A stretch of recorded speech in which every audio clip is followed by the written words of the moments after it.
time management. How can you manage now your time hmm, in the classroom? Make sure that what? Although teachers in junior primary are flexible, yes, we are. Regarding time management, certain guidelines are important. So there are guidelines which you need to follow when you are managing time. Let's have a look on them.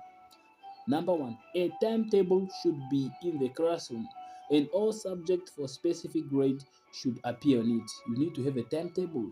You need to have a big timetable whereby also learners can also see, and then you need to have yours maybe at your desk, somewhere there at your desk. You need to have a, a timetable. Yes. And then that timetable should what? Allocate all the subjects. Yes, all the subjects. The time allocation on the timetable should correspond with the time allocation in the broad curriculum, because in the broad curriculum, so it's where the time allocation is set, and then this timetable time set should also respond to the one in the broad curriculum. Although a lesson plan may go over a few days, planning should indicate what happens on each day and in a specific period. Yes, it is crucial not to neglect subjects like PE, art, religious education. And remember, these periods or these subjects, mostly they don't have to have double lessons, only 40 minutes per lesson. And remember, every lesson has what? Mm, 40, 40 minutes. Uh, 40 minutes, unless for the double period, which is 80 minutes. Yeah, 80 minutes. And convert to that is 1 hour and 20 minutes. So yeah. The block periods in mathematics and language, it provides more time for individualization. So the reason, so you can be asked why mathematics and language is can be what? Can be given double lesson. So the reason is what? To provide more time for individualization, for the teacher to conduct, and also for the teacher to conduct CA. CA is what? Continuous assessment properly, and to do group work, because there is enough time to rotate. So there's enough time to rotate the groups. The teacher will have time to do what? To attend more than one group at the same time. For example, maybe if you group your learners according to their interest, according to their subjects. Maybe when you have math, they have to form up to go to their groups members, their mathematical group members. Yeah, you need to do what? You need to have the block period. Block period, it means double periods. Yeah.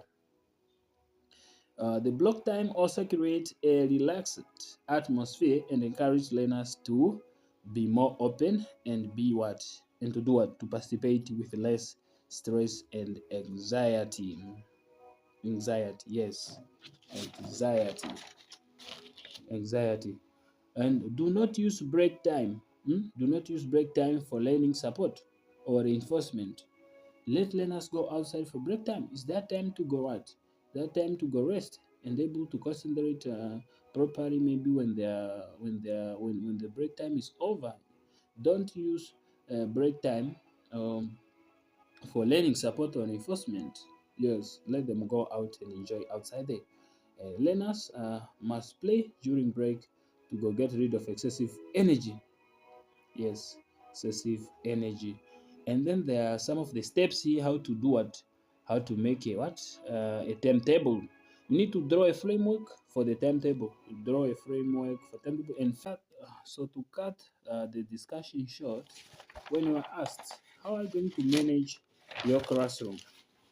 How are you going to manage your classroom? You need to talk about what?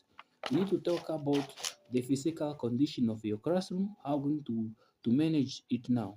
Uh, the physical condition, you're talking about the teaching materials, the wall displays, the activities, and the interest corners, routines. How are you going to manage that? Physical conditions, maybe it's the seating arrangement in your classroom, teaching materials, how are you going to prepare your material for the lessons, wall displays, how are you going to make your classroom interesting and fun and even attractive, interest corners, how are you going to incorporate the interest corners in your classroom, activities, how are you going to offer activities to learners? Are they going to be too long, which is not needed? They need to be too short, not too easy, and not too difficult. The routines, what routines are you going to implement in your classroom? You talk about, then you move to the what? Positive behavior. How are you going to deal with the behavior in the classroom? You are going to set up the classroom rules. You need to tackle the problem behavior, but not the learners. And then you need to encourage and praise the learners. Talk about these things. And then you need to teach learners also to do what? To apologize when they did something wrong. The time management. How are you going to manage time in your classroom? You are going to use the timetable. You are going to make sure that you teach even your learners time. Yes, also to also learners even to know how to manage time. Yes, and you as a teacher you need to familiar yourself with the schedule, school schedule, for that specific school, and then you need to make sure that for the mathematics uh, in the first language and second language, they need to be what, to have block periods. Block periods, remember, we mean what? Double lessons. So that was, from my side. The information I'm talking about here is from the National Policy Guide for Junior Primary Subjects, grade 1 to 3. Get to the document and familiar yourself with the correct information. Don't forget, there is no other way through the interview without not being asked how are you going to manage your classroom. From my side, Brother Festus, bye bye.